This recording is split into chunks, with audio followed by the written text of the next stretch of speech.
Welcome friends. Clonazepam ये एक drug है मानसिक रोग की, इसके बारे में बात करते हैं कि क्लोनाज़ेपाम किन पेशेंट में दी जाती है, कितनी दी जाती है, क्या साइड इफेक्ट आते हैं, क्या सावधानी रखना है। इससे संबंधित बाकी के जो क्वेश्चंस हैं वो इस वीडियो में समझाने की कोशिश करूंगा। तो सबसे पहले करते हैं बात क्लोनाज़ेपाम की। काफ़ी कॉमनली यूज करी जाती है ड्रग एंग्जाइटी डिसऑर्डर्स में, मिर्गी के पेशेंट्स में, या सीजर आ रहा है, झटका आ रहा है, पैनिक डिसऑर्डर्स है और रेस्टलेस लेग सिंड्रोम है। इसके अलावा कई बार मस्कुलर स्पाज्म में उसमें दी जाती है। तो मतलब इसका यूज काफ़ी सारा है, पर ज़्यादातर केसेस में ये एंटी एंग्जाइटी ड्रग की तरह की जाती है। जब किसी को घबराहट है, टेंशन है, तनाव है, चिंता है, भय लग रहा है, डर लग रहा है, उस केसेस में क्लोनाज़ेपाम दी जाती है। अभी करती क्या है एग्जैक्टली, इसका जो एक्शन है कि ये ब्रेन के अंदर गाबा का लेवल बढ़ा देती है, जिससे जो नर्व फाइबर की एबनॉर्मल और एक्सेसिव एक्साइटमेंट पोटेंशियल है वो कम हो जाता है। मतलब उसके एक्शन को थोड़ा सा नर्व फाइबर के एक्साइटमेंट को कम करती है। गाबा एक तरीके का निगेटिव न्यूरोट्रांसमीटर होता है, तो ये बेंजोडाइज़ेपिन ग्रुप की दवाई है, तो ऐसे ये वर्क करती है। जो इसका मेन यूज है, 3 यूज की बात करें तो एंग्जाइटी के पेशेंट में, तनाव, घबराहट, डर, भय वाले पेशेंट में, फिर झटके आना जिसको सीजर बोलते हैं, और मिर्गी। तो ये है। इसके अलावा भी 2-3 जो मैंने यूज बताए हैं वो होता है। अब आ जाते हैं कि सबसे पहले जैसे कि मैंने बताया कि क्लोनाज़ेपाम ये साल्ट है। तो आप कुछ जो दवाइयाँ मार्केट में आती हैं उनके बारे में आप जान जाओ कि किन किन नाम से आती है। तो जो कॉमन ब्रांड नेम है जो आपको मिलता है उसमें से है लोनाजेप है, या जेपीज है, क्लोनाट्रिल है, क्लोनाफिट है, मेलजाप है, क्लोज है, पेट्रिल है, लोनापाम है, क्लोनाम है, क्लोनाक्स। तो ये जो दवाइयाँ हैं इनके अंदर का जो फार्मूला या साल्ट रहता है वो क्लोनाज़ेपाम रहता है। अब अगर इसकी डोज की बात करें कि किस डोज में चलती है, तो ये तो डॉक्टर ही डिसाइड करते हैं आपके सिम्टम्स के बेसिस पे, बॉडी वेट और एज के हिसाब से। यूजली ये 0.25, 0.5 और 1 मिलीग्राम रहता है, तो यूजली 0.5 मिलीग्राम वाली चलती है। बहरहाल ये डॉक्टर ही डिसाइड करेंगे कितना और कितने दिन चलेगी। अब आ जाते हैं कि इसको कैसे लेना है। अगर ये दवाई आप खा रहे हैं तो किन बातों का ध्यान रखना है और कैसे लेना है। तो यूजली दिन में एक बार चलती है और आप इसको खाना खाने के बाद लें।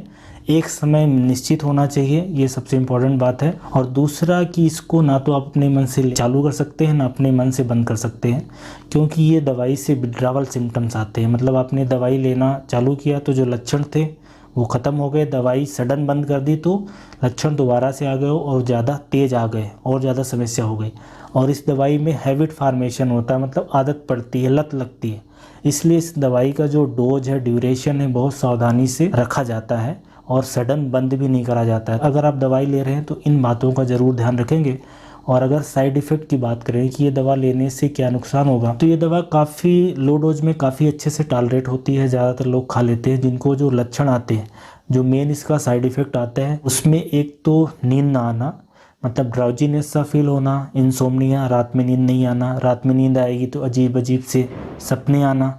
काफ़ी सारे पेशेंट को जो मसल वीकनेस फील होती है या मेमोरी इम्पेयरमेंट होता है, मतलब याददाश्त प्रभावित होती है उनकी, या याददाश्त नहीं रहती, भूल जाते हैं चीज़ों को। और इनकोऑर्डिनेशन होता है, मसल इनकोऑर्डिनेशन होता है। इसलिए अगर आप कोई स्किल्ड वर्क का काम करती हो, जैसे मशीनरी ऑपरेट करते हो या ड्राइवर वगैरह हो, या और ऊंचाई पे काम या कोई बहुत सावधानी काम करते हो, तो प्रभावित होता है और वो ना करने की सलाह दी जाती है। ऐसे लोग जिनको ये दवाइयाँ चल रही हैं वो ऐसा काम ना करें जिससे एक्सीडेंट होने का खतरा हो जाए। स्पेशली गाड़ी अगर चलाने का काम करते हैं, कोई बड़ी मशीनरी ऑपरेट करते हैं, क्योंकि ये जब दवाई चलती है तो ज़्यादा नींद आना, सिर हल्का सा लगना, चक्कर आना, सोने जैसा फील होना, स्लीपीनेस, ड्राउजीनेस, ये सारा फील होता है। और कुछ पेशेंट को डिप्रेशन वगैरह भी हो सकता है। मतलब ये दवाई एंग्जाइटी के लिए ली तो उदासी आ गई या डिप्रेशन हो गया, तो ये सारे भी साइड इफ़ेक्ट हो सकते हैं। और कुछ पेशेंट्स का वेट गेन होता है, वज़न बढ़ जाता है। क्लोनाज़ेपाम चलती है तो वज़न का बढ़ जाना ये भी कुछ लोगों में दिखता है। तो इस तरीके के साइड इफ़ेक्ट आते हैं। हालांकि कम पेशेंट्स में आते हैं, ज़्यादातर में ये अच्छे से टॉलरेट हो जाती है। तो अभी हमने इसकी किस तरीके से काम करती है, क्या डोज होता है, किन बीमारियों में दी जाती है और क्या साइड इफ़ेक्ट है, लेते समय आपको क्या ध्यान रखना, इन सारी बातों पर बात करी है। प्राइस की बात करें तो प्राइस तो कंपनियों के ऊपर डिपेंड करती है। आपकी स्क्रीन पे एक चार्ट है, उसमें आप प्राइस देख सकते हो कि कितना प्राइस रहता है। बहरहाल अब इससे संबंधित क्लोनाज़ेपाम टैबलेट से संबंधित कुछ आपके जो क्वेश्चंस हैं उनको लेता हूं और मैं उनके जवाब दे देता हूं। तो एक तो क्या ये क्लोनाज़ेपाम स्लीपिंग पिल है, मतलब नींद ना आने की दवाई है? तो जी बिल्कुल, ये एंटी एंग्जाइटी ड्रग है। मतलब अगर किसी को नींद नहीं आ रही तो उससे आराम मिल सकता है। दूसरा क्लोनाज़ेपाम के साइड इफ़ेक्ट के बारे में है कि इसके क्या क्या साइड इफ़ेक्ट आते हैं या इससे क्या ड्राउजीनेस सा फील होता है। तो बिल्कुल इस दवाई में होता है, सारे लोगों को होगा ऐसा ज़रूरी नहीं, कुछ लोगों को होता है, धीरे धीरे फिर वो जब आप लेते रहेंगे तो सुधार होने लगता है। एक तीसरा क्वेश्चन है कि ये दवाई कितने दिन तक ले सकते हैं और हम क्या इसको खुद से बंद कर सकते हैं।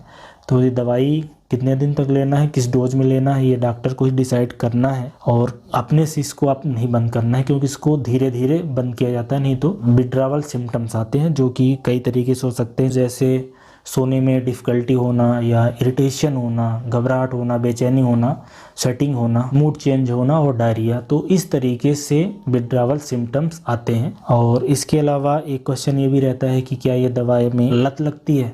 तो बिल्कुल इस दवाई में लत लगती है। और एक ये भी काफ़ी सारे लोग पूछते हैं कि एल्कोहल के साथ ये दवा क्या सेफ़ है। तो क्लोनाज़ेपाम एल्कोहल के साथ सेफ़ नहीं है। दोनों का साइड इफ़ेक्ट अगर साथ में लेंगे तो ज़्यादा हो सकता है और ब्रीदिंग डिफ़िकल्टी हो जाती है।